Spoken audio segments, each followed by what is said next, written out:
Salam hangat rekan-rekan semua. Bagi Anda yang Twitteran, silakan follow @bigmansirait. Mencermati keseharian kita sebagai anak bangsa. Silakan broadcast ke rekan-rekan kita. Tuhan memberkati.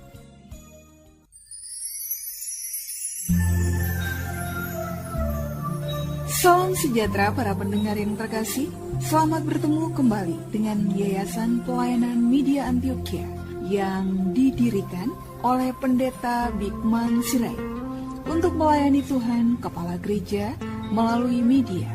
Untuk memperluas wawasan umat Tuhan, PAMA juga menerbitkan tabloid Kristen Reformata, Reformata Online, Reformata Audio Streaming. Juga tersedia buku-buku karya Pendeta Bigman Sirait dan ratusan CD khotbah. Doakan dan ikutilah pelayanan PAMA di radio, di berbagai kota, dan pelayanan televisi di Indovision, Live Channel, Cablevision, Family Channel. Untuk informasi lebih lengkap, klik www.reformata.com, www.reformata.com, www.reformata.com. Kini tibalah saatnya kita akan menikmati kebenaran firman Tuhan bersama Pendeta Bigman Sirait. Selamat mendengarkan, Tuhan memberkati. Salam sejahtera saudara yang kekasih di dalam nama Tuhan Yesus Kristus.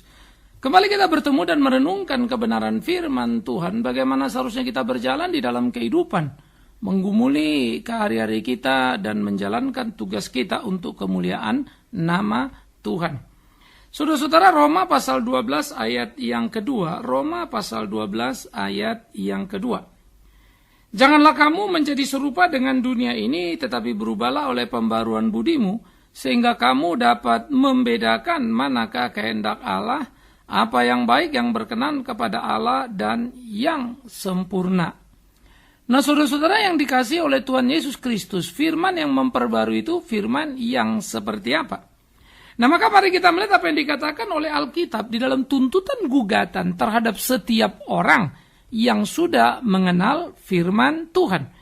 Maka orang-orang yang sudah mengenal firman Tuhan adalah orang-orang yang terus-menerus diperbarui di dalam kehidupannya. Sehingga Alkitab mengatakan, janganlah serupa dengan dunia ini, tetapi berubahlah oleh pembaruan budimu. Pertama, saudara, kita perlu menyadari bagaimana sebetulnya pembaruan budi menjadi sebuah proses dalam kehidupan di dalam rangka jangan seperti dunia. Maka yang pertama, janganlah seperti dunia artinya apa? Janganlah seperti dunia bukan pasif supaya kamu tidak berlaku seperti dunia berlaku. Tapi itulah bentuk pasif, bukan saja tidak berlaku seperti dunia berlaku, tapi berlaku berbeda dengan dunia. Artinya begini, saudara, kalau ada orang mencuri, saudara tidak boleh hanya tidak mencuri. Apakah kalau saya tidak mencuri, saya sudah Kristen? Jawabannya belum. Memang engkau tidak mencuri, tapi engkau tidak memberitahu si pencuri bahwa mencuri itu dosa dan menolong dia untuk meninggalkan kebiasaan buruknya supaya dia tidak mencuri lagi. Nah, kamu abai. Keabaianmu itulah mengakibatkan satu kekacauan. Sehingga ini menjadi penting untuk kita sadari bersama. Seharusnya kamu betul-betul menyadari bagaimana kamu berbeda dengan dunia, tidak sama dengan dunia, maka sudah seharusnya lah kamu melakukan apa yang menjadi kehendak Allah dalam hidupmu. Melakukan apa yang menjadi ketetapan-ketetapannya. Ini menjadi sangat perlu untuk kita pikirkan bersama. Nah, oleh karena itulah penting untuk memperhatikan jangan serupa dengan dunia, tidak saja berbeda, tetapi melakukan apa yang menjadi kehendak Allah. Itu penting. Nah, aspek-aspek seperti inilah seharusnya menjadi pembelajaran dalam hidup tiap orang percaya. Bagaimana kemudian pergumulan pertandingan kehidupan kita di atas panggung menjadi pergumulan pertandingan yang sengit, pergumulan pertandingan yang serius. Bagaimana kita melakoni hari-hari kita, bagaimana kita menjalani hari-hari kita, sehingga dengan demikian ada satu pergumulan serius yang kita jalani. Sehingga hidup kita menjadi hidup yang berkenan kepada Tuhan, hidup kita melakukan apa yang menjadi kehendak Tuhan. Nah, ini penting. Nah, jadi saudara-saudara yang dikasihi Tuhan Yesus Kristus, begitulah seharusnya setiap orang percaya menjalankan hidupnya, dan bagaimana kemudian dia berjalan di jalan yang Tuhan kehendaki dalam hari-harinya, dan bagaimana dia memainkan perannya itu, sehingga sungguh-sungguh ia bertanding dan tidak menjadi serupa dengan dunia. Sehingga pergumulannya, bagaimana perubahan itu terus menjadi nyata, adalah lewat apa yang disebut sebagai pembaharuan budi. Jadi tidak sama dengan dunia itu langkah pertama. Bukan saja sekedar tidak melakukan yang dunia lakukan, tapi melakukan ya apa yang dunia tidak lakukan. Artinya, kalau dia mencuri, kita bukan saja tidak mencuri, tapi berbagi, menolong orang-orang lain dalam hidup kita. Sehingga tindakan-tindakan aktual dalam kekristenan kita, tindakan-tindakan aktual yang terukur itu tampak nyata. Dan tindakan-tindakan yang harus kita lakukan tentu ukurannya adalah firman Tuhan. Mana bisa kita mencari ukuran benar atau tidak, tepat atau tidak dengan pertimbangan kita sendiri. Tapi ukuran-ukuran itu adalah dari apa yang firman Tuhan katakan. Sehingga di dalam etika misalnya Alkitab berkata dengan sangat jeli dan jenius bagi saya. Apa dikatakan? Ya, dikatakan seperti ini bahwa tidak semua yang boleh itu berguna. Boleh nggak ini? Boleh. Boleh nggak itu? Boleh. Tapi berguna apa enggak? Enggak. Kalau nggak berguna jangan lakukan. Waduh, hebat kan? Tidak semua yang boleh itu berguna. Boleh, tapi tidak berguna. Jangan. Nah, oleh karena itulah hal-hal seperti ini menjadi kualifikasi yang ada pada orang percaya dan membuat orang percaya berbeda dengan orang dunia. Inilah membuat orang-orang percaya punya kelas di dalam hidupnya. Inilah membuat orang-orang percaya menjadi orang-orang bernilai dalam kesehariannya. Bagaimana hidupnya menjadi hidup yang berkenan kepada Tuhan itu. Nah, aspek seperti ini harus menjadi aspek yang tampak nyata, menjadi fakta yang tidak terbantah dalam hidup tiap orang percaya. Terukur, teruji. Sehingga hidup kita betul-betul menjadi hidup yang berkenan kepada Tuhan. Hidup kita betul-betul hidup yang melakukan apa yang Tuhan kehendaki. Supaya sungguh di dalamnya nama Tuhan dipermuliakan. Nah, inilah pentingnya. Inilah perlunya.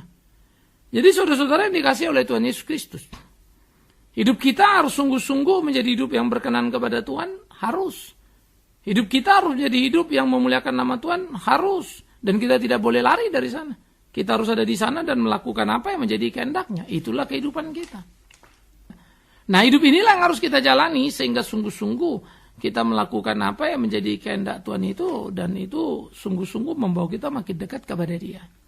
Nah, oleh karena itu bagaimana yang kita lakukan tadi adalah tidak serupa dengan dunia. Karena itulah mau tidak mau harus ada pembaruan pada budi supaya ada perubahan dalam hidup ini. Nah, apa itu pembaruan oleh budi? Pembaruan oleh budi adalah pembaruan yang dikerjakan oleh Roh Kudus. Bagaimana pembaruan itu ada? Karena firman Tuhan. Firman itulah akan memperbarui kita terus-menerus, memperbarui budi kita, memperbarui nilai-nilai kita. Sehingga seperti apa yang dikatakan Paulus kepada jemaat di Efesus, bukan? Yang mencuri tidak lagi mencuri, kan begitu. Ya. Yang berbohong tidak lagi berbohong. Wah, itu luar biasa sekali.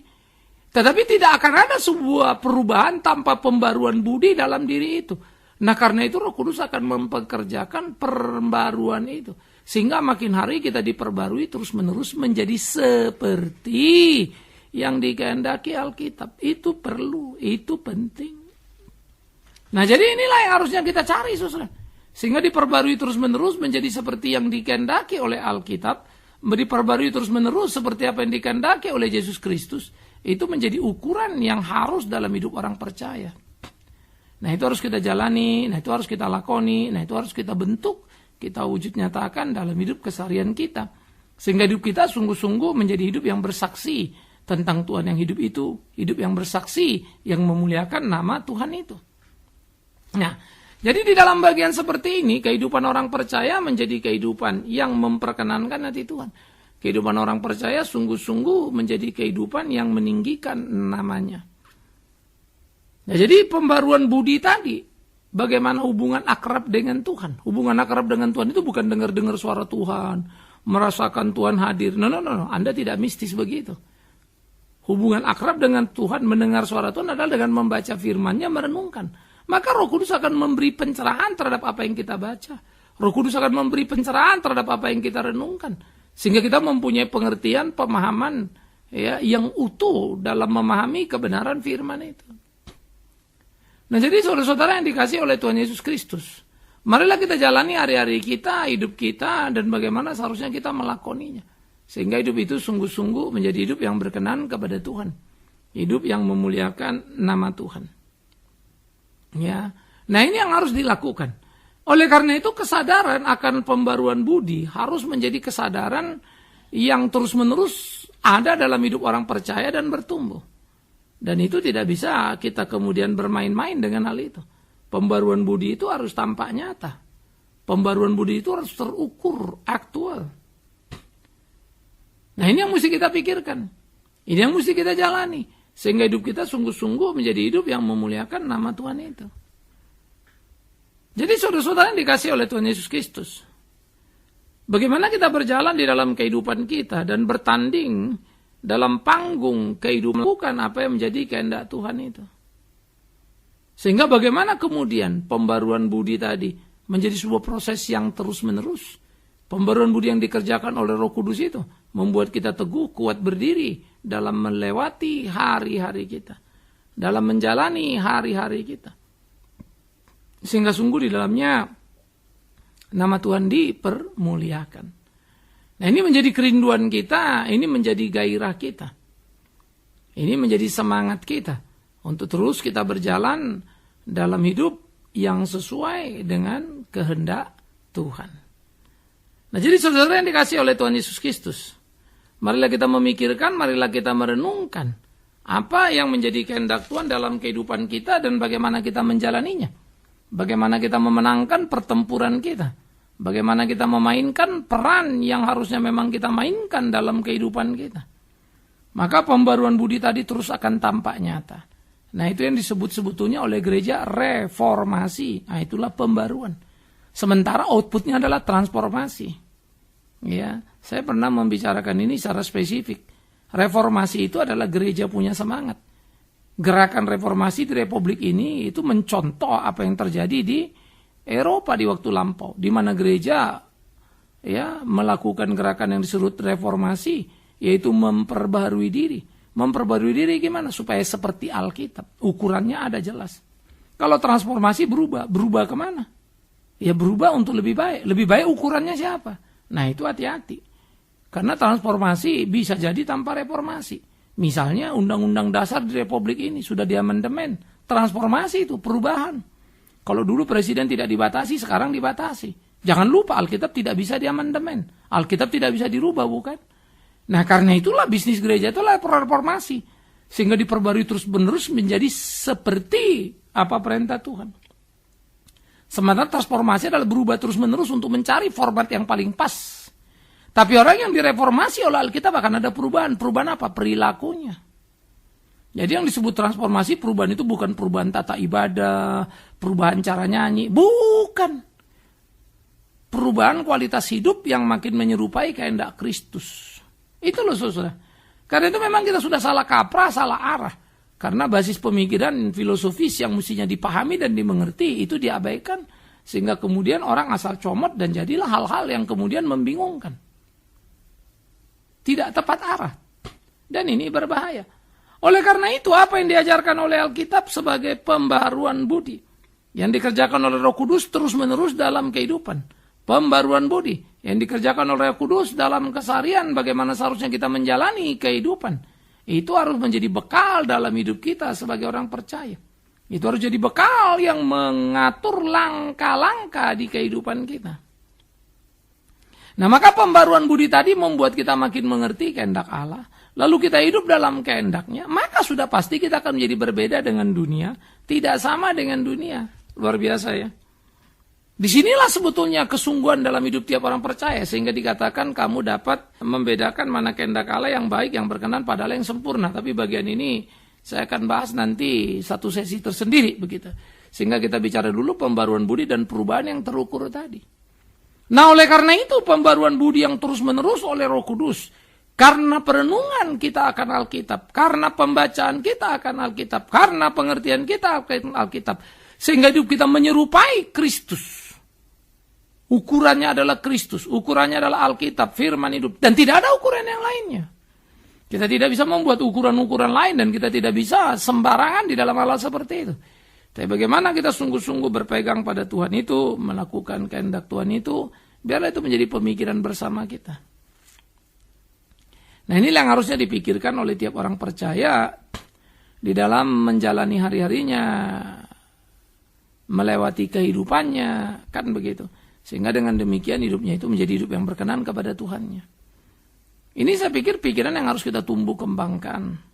Pikiran yang harus kita pahami secara utuh dalam hidup kita. Bagaimana kita menjalani semuanya. Dan bagaimana kita melakukan apa yang menjadi kehendak Tuhan dalam hidup kita itu. Nah, inilah yang mesti kita pikirkan. Sehingga dengan demikian kita sungguh-sungguh menjalani kehidupan kita ya secara bertanggung jawab sepenuhnya. Menjalani hidup kita sesuai dengan kehendak Allah itu. Sehingga kita tidak menjadi sembarangan. Tapi bersungguh-sungguh dalam seluruh aspek kehidupan. Untuk mengerjakan apa yang menjadi kehendak Tuhan. Sehingga hidup kita menjadi hidup yang berkenan kepadanya. Yang memuliakan namanya. Nah, ini yang harus kita pikirkan sama-sama. Nah, oleh karena itu saudara-saudaraku yang dikasihi oleh Tuhan Yesus Kristus. Marilah kita merenungkan, marilah kita memikirkan dengan sungguh-sungguh. Bagaimana seharusnya kita hidup di dalam kehidupan kita. Bagaimana seharusnya kita melakukan apa yang menjadi kehendak Tuhan itu. Sehingga ada aspek yang ketiga. Supaya kemudian oleh pembaruan budi tadi, perubahan yang membuat kita tidak menjadi sama dengan dunia, ada aspek ketiga. Perbedaan itu harus menjadi perbedaan yang dikenali. Nah, ini penting. Artinya perbedaan yang dikenali adalah dengan segera orang bisa membedakan mana orang dunia dan bukan orang dunia. Hidup orang Kristen seringkali menjadi hidup yang rancu dan membingungkan. Tidak ada bedanya dengan orang dunia. Di dalam berorganisasi, dalam sikap kita. Pada akhirnya pelayanan pun sama. Toh pada akhirnya kita pelayanan tidak penting apa yang dikerjakan atau apa yang dilayani. Tapi penting saya diterima atau dihormati atau tidak. Sehingga kalau orang tersinggung dengan gampangnya meninggalkan pelayanan. Tidak peduli dia. Apakah kepergiannya itu akan kemudian mengganggu perjalanan roda pelayanan itu. Saya selalu percaya Tuhan mampu untuk memperbaiki semuanya. Pasti itu. Tetapi tanggung jawab etis seorang Kristen itu menjadi memalukan. Karena akan menjadi batu sandungan. Nah, ini memang menjadi satu kesedihan-kesedihan yang terjadi. Sehingga dalam bagian-bagian yang kita kerjakan, saudara, self-oriented selalu menjadi ukuran. Aku yang terbaik, aku yang paling hebat. Dan aku harus dihargai, dan aku harus dihormati.